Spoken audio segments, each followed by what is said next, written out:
സ്വകാര്യ ബസ്സുകൾക്കൊപ്പം നിരക്ക് കൂട്ടി KSRTCയും ഓണയാത്രക്കിനി ചിലവേറും. നമസ്കാരം, കൊട്ടാരക്കര മീഡിയയിലേക്ക് സ്വാഗതം. ഓണത്തിന് ഒരാഴ്ച മാത്രം ബാക്കി നിൽക്കെ ടിക്കറ്റ് കൊള്ളയുമായി അന്തർ സംസ്ഥാന ബസ്സുകൾ.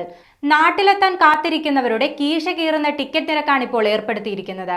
തീവണ്ടികളിലും KSRTCയിലും ദിവസങ്ങൾക്ക് മുമ്പേ തന്നെ ടിക്കറ്റ് ബുക്കിംഗ് പൂർണ്ണമായി.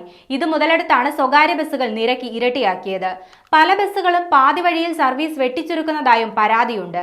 ചെന്നൈ, ബാംഗ്ലൂർ എന്നിവിടങ്ങളിലെ മലയാളികളാണ് ഇതോടെ പ്രതിസന്ധിയിലായത്. തിരുവനന്തപുരം, കൊച്ചി, കോഴിക്കോട്, തൃശൂർ റൂട്ടുകളിൽ ടിക്കറ്റ് നിരക്ക് ഇരട്ടിയിലധികമാക്കി. 1500 മുതൽ 1600 വരെ നിരക്കുണ്ടായിരുന്ന ബാംഗ്ലൂർ തിരുവനന്തപുരം AC സ്ലീപ്പറിന് ഇപ്പോൾ 3500 മുതൽ 4000 രൂപ വരെയാക്കി. 1300 രൂപയായിരുന്ന AC സെമി സ്ലീപ്പറിന് 3500 രൂപ വരെയാണ് വർധന. സെപ്റ്റംബർ 11 മുതൽ ഉത്രാടദിനം വരെയുള്ള ടിക്കറ്റ് നിരക്ക് KSRTCയും കൂട്ടിയിട്ടുണ്ട്.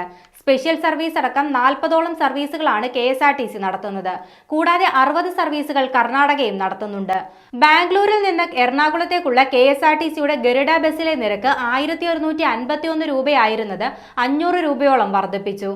Non AC super deluxe special സർവീസിലും നിരക്ക് 300 രൂപ വരെ കൂട്ടി. 10-ാം തീയതി മുതൽ 15-ാം തീയതി വരെയുള്ള തീയതികളിലെ ടിക്കറ്റുകൾ ഇപ്പോൾ ഒന്നും തന്നെ ബാക്കിയില്ല.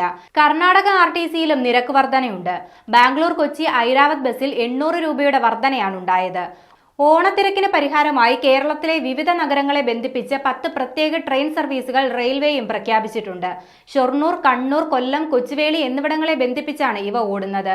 എന്നാൽ യാത്രാത്തിരക്കേറെയുള്ള ബാംഗ്ലൂർ റൂട്ടിൽ നിന്ന് സെപ്റ്റംബർ 15 വരെ ഒരേയൊരു പ്രത്യേക ട്രെയിൻ മാത്രമേ കേരളത്തിലേക്കുള്ളൂ.